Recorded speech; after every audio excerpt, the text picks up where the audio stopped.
డిఎస్సీపై తమ పోరాటం కొనసాగుతుందన్నారు మాజీ మంత్రి అంబటి రాంబాబు. శాసన మండలిలో డిఎస్సీ లీక్లపై ప్రశ్నిస్తామన్నారు.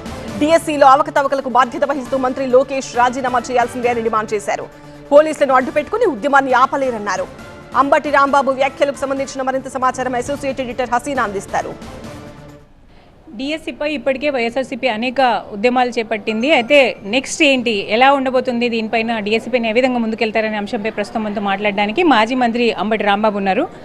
ఏ విధంగా ముందుకు తీసుకెళ్ళాలనుకుంటున్నారు? ఇప్పటికే చాలా అన్ని కార్యక్రమాలు మీరు చేశారు. డిఎస్సి ఎగ్జామ్స్లో జరిగిన అవకతవకల మీద ఉద్యమ రూపాన్ని ఇచ్చాం, అనేక కార్యక్రమాలు చేశాం. అయినా నారా లోకేష్ గారు కానీ చంద్రబాబు నాయుడు గారు కానీ సరైనటువంటి సమాధానం చెప్పేటటువంటి ప్రయత్నంలో కూడా లేరు. ఇది చాలా దురదృష్టకరం. తెలిసే ఈ కార్యక్రమాలన్నీ చేస్తున్నారు కాబట్టి ఖచ్చితంగా దీని మీద ఇప్పుడు దాకా అలుపెరగని పోరాటం చేశాం, మరింత పోరాటం కూడా చేస్తాం. రేపు శాసనసభ శాసన మండలి జరుగుతూ ఉన్నది. శాసన మండలిలో మా పార్టీ తప్పనిసరిగా దీని మీద గొంతెత్తుతుంది. చంద్రబాబు కూడా ఏం మాట్లాడాడు? ఊరినే అసలు విషయం మాట్లాడకుండా కొసర విషయాలు మాట్లాడేటువంటి ప్రయత్నం చేస్తున్నారు. పాపం ఈ లోకేష్ గారు ప్రధానికి ఒంటికాల మీద జగన్మోహన్ రెడ్డి గారి మీదో లేకపోతే ఇంకోరి మీద వచ్చాయన మేము సంధించినటువంటి ప్రశ్నలకు ఒక్కదానికి కూడా సమాధానం చెప్పే ప్రయత్నం చేయలేదు అంటే ఆయన ఎంత గిల్టీనో మనకు అర్థమవుతుంది. వాడు కోర్టుకు వెళ్ళాడు. ఇలాంటి అవకతవకలు కోకొల్లలుగా డిఎస్సి ఎగ్జామ్స్లో జరిగాయి. ఉద్దేశపూర్వకంగానే నారా లోకేష్ గారు ఇవన్నీ చేశాడు. దీనిలో డబ్బులు దండుకునే వాళ్ళు డబ్బులు దండుకున్నారు, సొంత మనుషులు పెట్టుకోవాలనుకునే పెట్టుకున్నారు.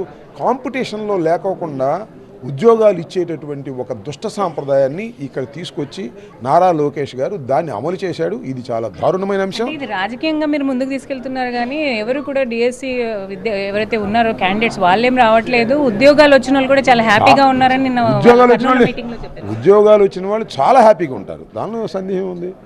దొంగతనంగా ఉద్యోగాలు తెచ్చుకున్న వాళ్ళు మరీ హ్యాపీగా ఉంటారు. ఇంకా సామాన్యమైనటువంటి ఆ నిరుద్యోగులు ఎలా వస్తారు? రాలేరు కదా. అక్కడికి జగన్మోహన్ రెడ్డి గారి దగ్గరికి వచ్చి వాళ్ళు వివరించారు కదా. కొన్ని చోట్ల వాళ్ళే నిరాహార దీక్ష చేస్తుంటే వాళ్ళని కొట్టి తరివేసినటువంటి సంఘటనలు ఏవో పోలీసు యంత్రాంగాన్ని ఉపయోగించుకొని ఏ విధంగానైనా సరే ఉద్యమాలను అణచాలి అనేటువంటి ఒక దుష్ట సాంప్రదాయాన్ని నారా లోకేష్ గారు తీసుకొచ్చారు.